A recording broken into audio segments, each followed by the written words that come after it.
Merhaba arkadaşlar, mutfağıma ve kanalıma hoş geldiniz. Bugün sizlerle birlikte harika bir pasta yapacağız. Her katında kahve bulunuyor ve muhteşem, gerçekten iddialı bir pasta. Favori pastalarınızdan biri olabilir. Sizleri de çok bekletmeden hemen yapılışına başlıyorum. Evet arkadaşlar, hemen pastamızın pandispanyasıyla başlayalım. Bunun için ben 4 yumurta kullanıyorum. 4 yumurtamı kıralım. Beyazını ve sarılarını ayıralım arkadaşlar. Evet, beyazları burada. Sarıları da burada. Sarıları şimdi üzerini kapatalım ve kenara alalım. Sarıları kabuk tutmasın. Beyazların içerisine ise şöyle bir çimdik tuz koyuyorum. Ve şimdi bunları güzelce çırpalım. Köpük köpük olana kadar. Evet, yumurtamızın beyazları bu şekilde iyice katılaştı. Görüyorsunuz zaten. Şimdi onu ayrı bir yere alacağım. Yumurtamızın beyazları bu şekilde ayrı bir yere aldım. Köpük köpük. Şu an duruyor. Şimdi sarılarıyla devam edelim. Sarılarını şöyle alıyorum. Üzerine bir su bardağı, şöyle bir parmak eksik toz şekerim var. Toz şekerimi ilave ediyorum. Ve ilk önce şunları güzelce bir çırpalım.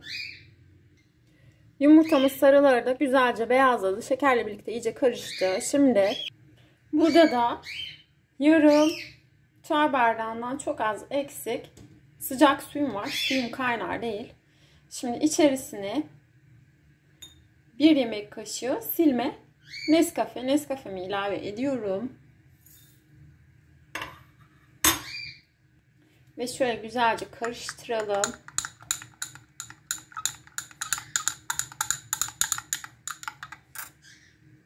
Ve Nescafe'li sıcak suyumuzu şimdi yumurta sarılarımızı ekleyeceğiz. 3 kere de ben ilave edeceğim.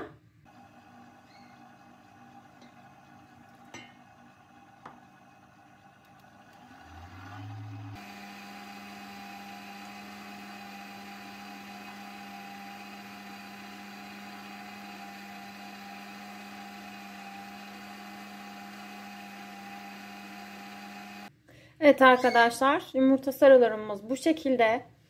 Ve şimdi içerisine bir su bardağı unumu da ilave ediyorum.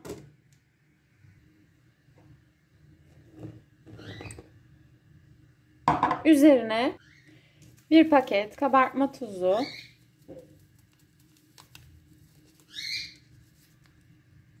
ve bir pakette vanilini ilave ediyorum. Ve bunları tekrardan güzelce çırpalım.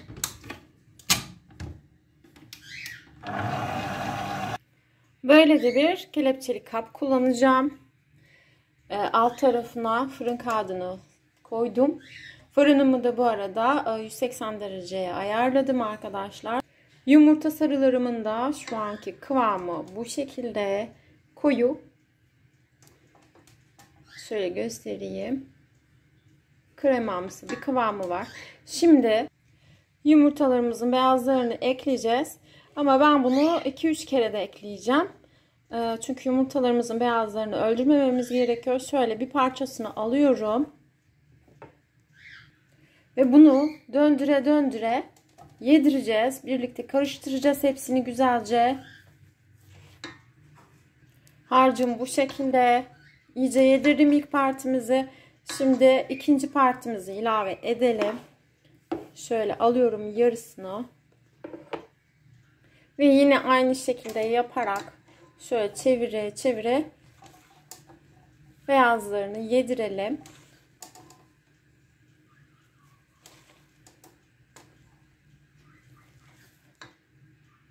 Evet, bunları güzelce yedirdim. Ve şimdi son geri kalan parçamızı da ekliyorum. Şöyle de göstermek istiyorum. Yedire yedire güzelce karıştırıyorum.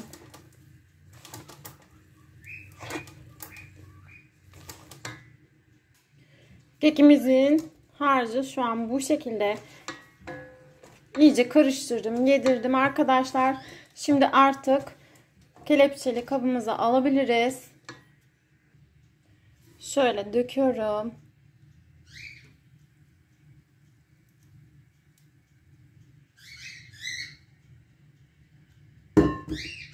Kelepçeli kabımı şöyle birkaç kere vurdum iki elimle birlikte tutup içindeki kabarcıkları çıkartabilmek için. Artık kekimiz, yani kek harcımız fırına gitmeye hazır. 180 derecelik fırında kürdan testi yaparak pişip pişmediğini anlayabiliriz arkadaşlar. Pişirelim kekimizi. Kekimiz pişerken biz de hemen kremasına başlayalım arkadaşlar. Burada 1 bardak sütüm var. Toplamda 3 su bardağı süt kullanıyorum. 3 su bardağı sütümü tencereye alalım. Şöyle son bardağı da ilave ediyorum. Üzerine bir yumurtanın sarısını da ilave edeceğim. Bunun üzerine yarım su bardağı toz şekerimi ilave ediyorum. İsterseniz bir su bardağı da kullanabilirsiniz.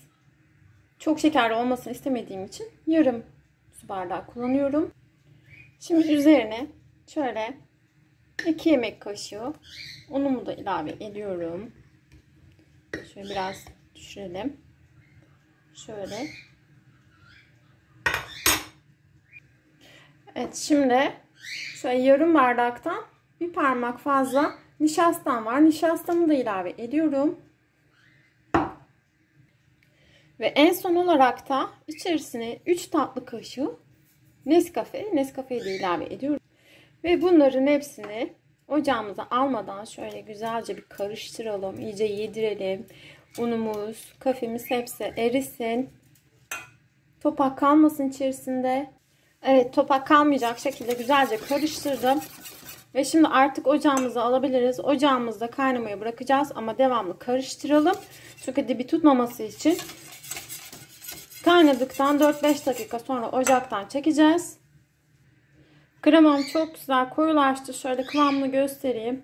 3-4 dakika kadar daha ocakta tuttum. Şimdi içerisine şöyle 1 yemek kaşığı kadar tereyağını ve bir pakette vanilyayı ilave ediyorum ve tekrar ocağımıza alıyorum. Güzelce eriyene kadar, yağımız eriyene kadar karıştırıyorum bu şekilde.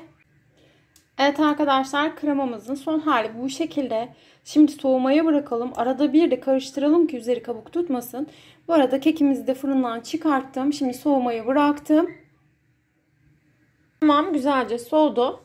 Ve şimdi içerisine bir kutu kremayı ekleyeceğim ve çırpalım. Çırptıktan sonra da zaten tam kıvamına gelmiş olacaktır. Pandispanyam dinleniyor. O da güzelce soğudu.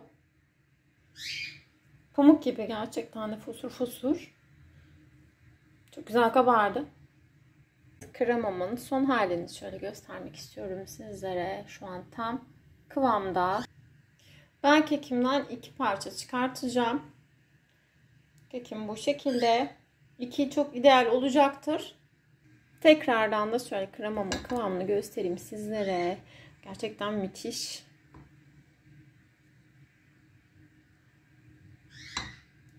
Şimdi kekimizi keselim, 2'ye ayıralım. Evet arkadaşlar, bu şekilde kekimi ilk katını aşağıya tekrar kelepçeli kabımın içine aldım. Burada da sütüm var, 1 su bardağı ve şimdi 1 su bardağı sütümün içine ben şöyle 1 tatlı kaşığı kadar kahvemi, Nescafe'yi ekliyorum. Şöyle bir karıştırıyorum, iyice erisin.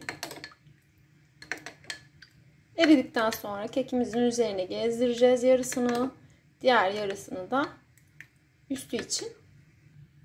Şöyle yemek kaşığını kullanarak alıyorum. Yarısına inebilecek şekilde her yerine kekimizi ıslatalım. Şimdi ise kremamı ben 2 eşit parçaya böleceğim. İlk katına yarısını ilave edeceğim. İsterseniz böyle bir kaşık yardımıyla, spatülünüzün yardımıyla ya da isterseniz sıkma torbasına koyarak da yapabilirsiniz. Böyle bu şekilde. Sonra spatül ya da bir kaşık yardımıyla da şöyle üstlerini düzeltebilirsiniz. Evet, ilk katımızı güzelce sürdüm. Şimdi diğer pandispanyamızı da onun üzerine alalım.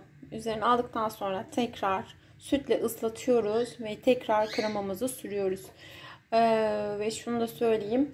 Ganaj hazırlamamız gerekiyor. Şimdi ganajı için ise Şöyle bir kutu kremayı tencereme alıyorum. Ve kremamı ısıtacağım arkadaşlar. Kaynatmayacağım. Sadece ısıtacağız. Kaynama noktasına geldiğinde ocaktan hemen geri çekeceğiz. Kremamız şu an hazır. İçerisine ben 100 gram kadar sütlü çikolata ilave ediyorum.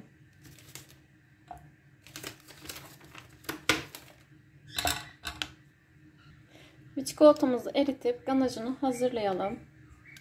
Şöyle karıştıra karıştıra eritiyorum.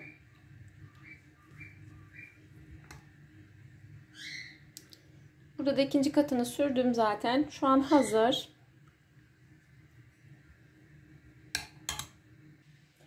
Evet arkadaşlar. Çikolatam güzelce eridi. Birazcık da soğudu.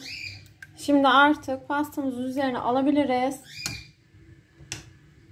Şöyle döküyorum.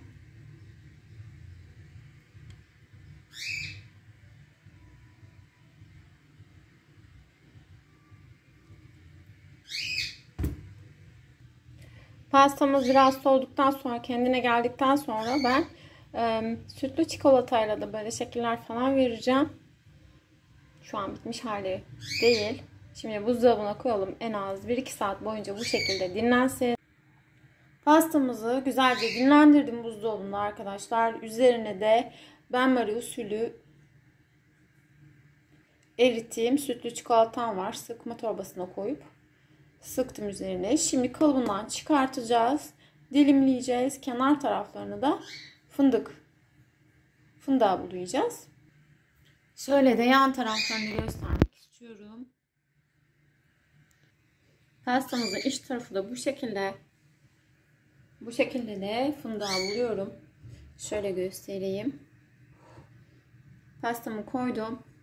Şöyle yanlarına yapıştırarak fındıklarımızı, pastamızı hazırlıyoruz.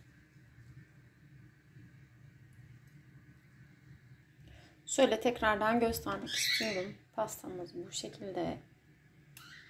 Direkt fındığın içerisine alıyorum. Şu yan taraflarına fındığımızdan kaplıyorum.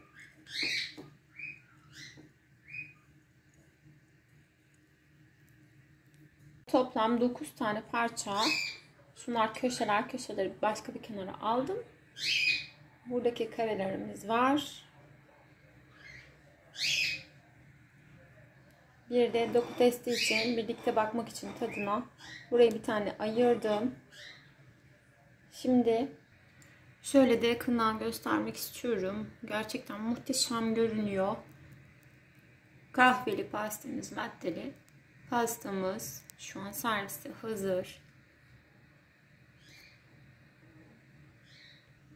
Hemen şöyle sizler için şöyle göstermek istiyorum.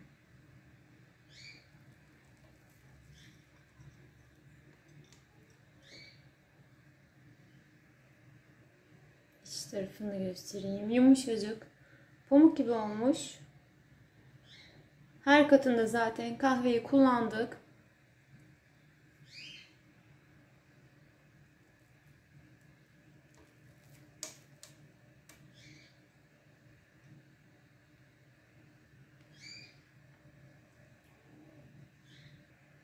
Arkadaşlar çok iddialı bir pasta olmuş. Gerçekten nefis lezzetinde, yani nefis. Favori pastalarınızdan birisi olabilir. Şöyle göstereyim yakınlığını. Yumuşacık, pamuk gibi bir pasta. Hem de yapılışı da kolay. Yapacak olanlara şimdiden kolay gelsin. Videolarımı beğenip kanalıma abone olmayı unutmayın. Afiyet olsun.